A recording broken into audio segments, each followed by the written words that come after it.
welcome to Tiny Code Christmas Day 5. Today we're going to be taking a look at a classic tunnel effect. If you've just joined us, don't forget to check out Day 1. Before we split off into the platform specific code, we're going to take a quick look at polar coordinates.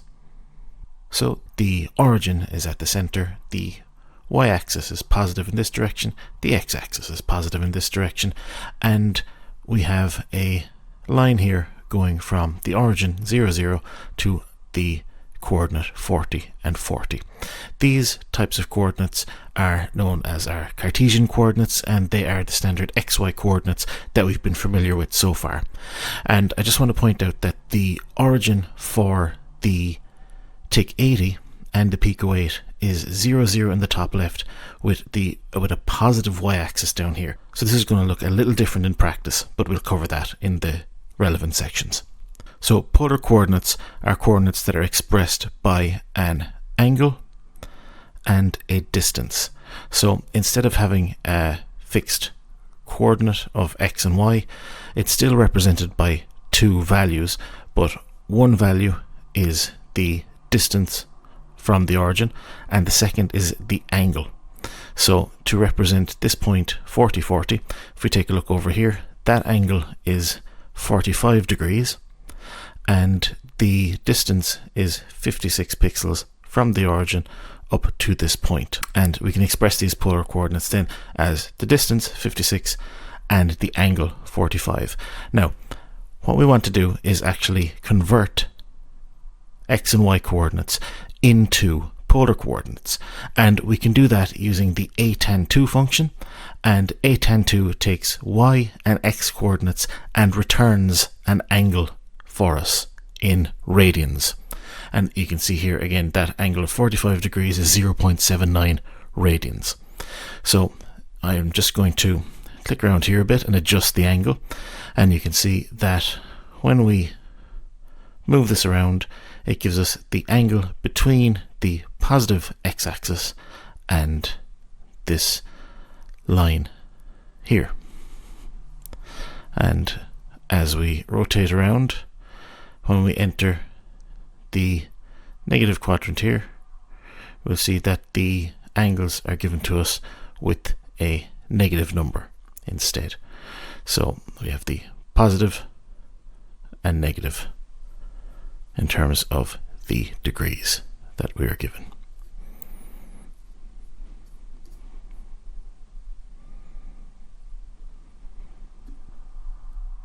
So we'll start by taking a look at the PIC-80 specific code, and if you're here for PICO-8, you can skip ahead. We are going to take a look at a tunnel. And the first thing you'll notice is that instead of our usual loop from 0 to 135, 0 to 239, we are in fact now going from -68 to 67 and from -120 to +119. And the reason for this is that the origin in the PIC-80 is the top left hand side of the screen, and we need to have our tunnel in the center of the screen, so we need the origin for our calculations to be approximately in the center of the screen. So what I've done here for the moment is I've just set C equal to 2 as a color value here. We'll come back and update that in a bit, and I'm just going to plot X, Y and C, and we'll take a look and see what happens. So we can see that only the top left hand quadrant of the screen is filled in, and that's because it's plotting -68, -120, and they're off over here outside of the screen. So the first thing that we have to do is we need to add 120 to the X value to push it back, and we need to add 68 to the Y value to push it back, so that the whole screen is now covered, but that the X and Y equal to 0 value that we'll be using for our calculations is right here in the center of the screen. So now I'm going to let capital X equal to math.a_tan_2y_x, and what this is doing is it is going to get the angle in radians based on the current point on the screen. The angles in radians based on the current point in the screen that we are looping over. So I'm just going to change this to X for now, and I'm going to run this and see what we get. So that has given me back the angle of that in radians, and I'm just using that angle in radians directly as the color. Now it's important to remember that when I showed you the explainer of the polar coordinates, the origin was positive y. This time this is the origin, this is positive y, this is negative y. So if we start off here, we'll see that we get the color black, which is 0, then we get 1, 2, and then we get our 3.14 of a radian, and now we're flipped again onto the negative side. So again, this is negative y-axis here, so we're actually coming back 0, -1, -2, -3.14. So what we want to do first of all is shift that around a bit, and I'm going to add math.pi to it, math.pi being 3.14 radians, which will hopefully move all of this into the positive space where we have 0, 1, 2, 3, 4, 5 and a bit radians. So that is a much better prospect. Now that is giving us 5 colors. We want the full Sweetie 16 experience. So what I need to do is I'm going to take these values, math.a102 plus math.pi, and that's after shifting all of those values that we get back into the positive. And what I need to do is I need to scale it a little bit. And if we take the 16 colors of the Sweetie 16 palette, that's 16, and if we divide it by 2 pi, which is one full revolution of the circle, which will give me a full rotation, and that tells me that I need to multiply that value by 2.546. So now if I run it, I get a clean sweep of colors. So that's still not quite our tunnel effect. There's 2 aspects to the polar coordinate. The first one was the angle, and the second one that we're going to work out now is the distance. So one thing that we need to do with the distance is we need to find the square root, and we're going to use Pythagoras' theorem for this, and this is easy because the distance is from the origin. So if we just take the square of the x distance and the square of the y distance, that will get us the distance in pixels from the center of the screen. Now that in itself is fine, but what we want to do is we want to use the distance from the screen, we want to use the distance from the center to manage the depth of our circle. So we're going to divide 999 by our distance, and what this does is the smaller the distance, the bigger the y value. And I'm just going to take a look at these now. I'm just going to plot y on its own, and you can see that we get a full sweep of all the Sweetie 16 colors in and out based on the distance. So this allows us to place the color based on the distance from the center of the screen, and the radian value that we got back from A102 will allow us to change this color based on the angle as well. So I'm just simply going to add the two of them together first, x plus y, and you see that we have this lovely swirly tunnel effect where we've combined both of them, which enables us to not only use the distance but also the angle in order to actually set the color. So in addition to the mathematical operators, there's obviously the bitwise operators that we took a look at already, and when we run this, we want to AND x and y and get a cool tunnel effect. We are going to crash. Global y has no integer representation. So when we're working with our values here, we have to be careful of a few things first of all, and I'm going to tackle this one first. Y in this instance has no integer representation because y is 999 divided by a square root. It's a floating point number, and I can't use a bitwise operator on that. So in order to convert them into integers, I have to use the floor divide, which will in essence remove the portion after the decimal point and allow us to work with them as integers. So let's take a look. And we have another error about integer representation. So what's actually happening here is mat.square root, the square root of 0 is 0, and we are going to be visiting the origin in this. So I need to ensure that I'm not dividing 999 by 0. So if I run this now, I get this lovely tunnel effect, and you can see that we're varying the color based on the angle and based on the depth. And I'm just going to try the exclusive OR one as well, and you can see that that gives us a nice even pattern. I can try OR as well, and I think I like the exclusive OR one the best. And what I'm going to do then is a trick here. I'm going to AND C with 11, and that is going to take it so that I have the nice combination of the red orange palette colors and the colder blue palette colors. So we're already at 177 characters here, and there's still a bit that we can do to minimize this a bit. So for example, depending on the effect and depending on what you want your tunnel to look like, we can just get rid of the mat.pi. That looks pretty similar. Once we've gotten into the bigger tunnel type of thing, I can remove the multiplied by the 2.546, and again, it doesn't make too much of a difference. There will be kind of seam issues and stuff like that where they don't add up perfectly if you want a perfect tunnel, but if you're just looking for a tunnel effect and you're not too hung up on exactly how it looks, then there are some modifications that you can make to save some space. Another one that you can do is, instead of using mat.square root, you can instead raise this to the power of a half, and that is the exact same as the square root, and that will give us the exact same tunnel.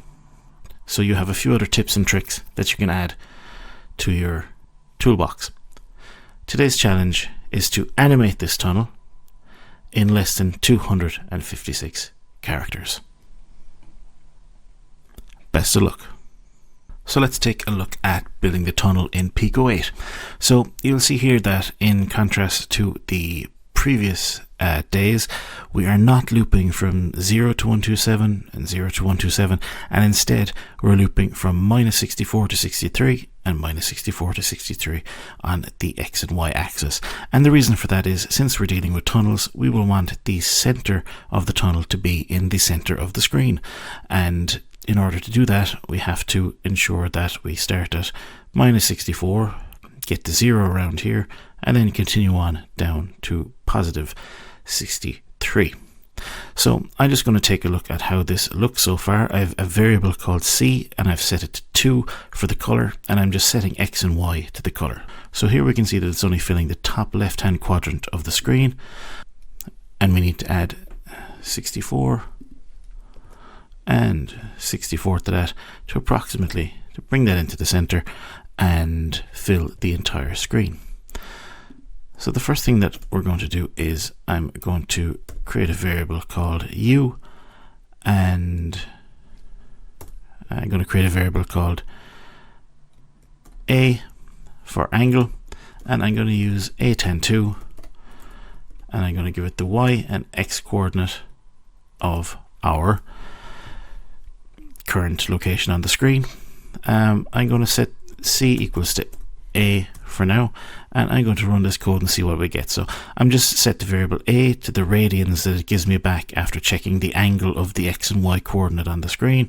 So it'll be somewhere out around here, out around the X-axis and Y-axis, and I've set the color to the result of A102, which is going to be the angle at the current pixel is generating from the center of the screen. And if I run it, we'll see that we get absolutely nothing. So A102 on PICO-8, instead of returning radians, returns turns. So that will give us something between 0 and 1. So it's giving you the angles as a fraction of 1. And obviously that is just going to register as the color 0. So what I need to do is just multiply this by 16. And now you can see that I've every color there represented in this lovely radial sweep. So that is our colors, and the A102 allows us to set the color based on the angle. So the next thing that we have to do is we have to get the distance, because setting the color by the angle itself is fine, but we need the distance from the center so that we can set the color based on a combination of the angle and the depth or the distance of the tunnel from the center of the screen. So pixels that are closer to the center of the screen, we want to appear further away, and pixels that are further out towards the edge of the screen, we want them to appear bigger. So I am going to use the square root function to calculate the distance using Pythagoras' theorem, and I need to find the distance from the origin to the x and square it, and then I need to find the distance from the origin to y and square that. And since the origin is 0, 0, that makes that fairly easy. So I multiply x by itself, multiply y by itself, add them together and get the square root, and that gives me the distance in pixels from the center of the screen to the current pixel. So now I'm just going to set the color to be the distance, and you can see now that we get a nice sweep of all the colors out. But again, this is only setting the color based on the distance, so no matter where you are on the screen, the only one thing it can use for that color is the distance. So what we need to do is combine these. So I'm going to take my angle and my distance, and I'm going to run this, and you can see that we get this swirl effect, but it still doesn't quite have the depth. So what I need to do is I need to take the square root value for distance, because the distance is going to be spread out evenly from the center to the sides, and I'm just going to take a constant value like 999 and divide it by that square root, and that means that the smaller the distance, the bigger this value is going to be that we can use for it, and the bigger the distance, the smaller that is going to be. So if we run this, we can see that this gives us a nice depth effect, a combination of both the angle and the depth. So in addition to that, we can also use our bitwise operators, for example our exclusive OR, our AND, and our OR. Now I think the exclusive OR looked the best one of them. So one of the things that I can do to increase the performance is to reduce the number of pixels that are drawn. So here I'm going to chance drawing every second pixel, and that's still too much, but what I can try instead is to maybe draw every third pixel. And you can see that gets us to our 30 frames a second. I just cleared the screen there so we could fully appreciate the effect. You're not going to be able to identify that as a tunnel. So realistically, that is not an option. And what we can do is actually make the screen smaller. And unfortunately, you see that we have to actually make it quite small. I'm just going to clear the screen so that we're not seeing the previous image. So it has to be quite small before we actually get this up to being performant. So this is one of the limitations of the PICO-8, and as such, it's something that we just have to live with. And this won't preclude you from doing a full screen tunnel effect, but if you do, it will run at 15 frames a second. So there are some other techniques that we'll cover in a future video on how we can do some full screen effects on the PICO-8 and kind of work around that limitation. So your challenge for today is to animate a full screen tunnel effect in the PICO-8 in 256 characters. Best of luck. Don't forget to come back tomorrow for the next challenge.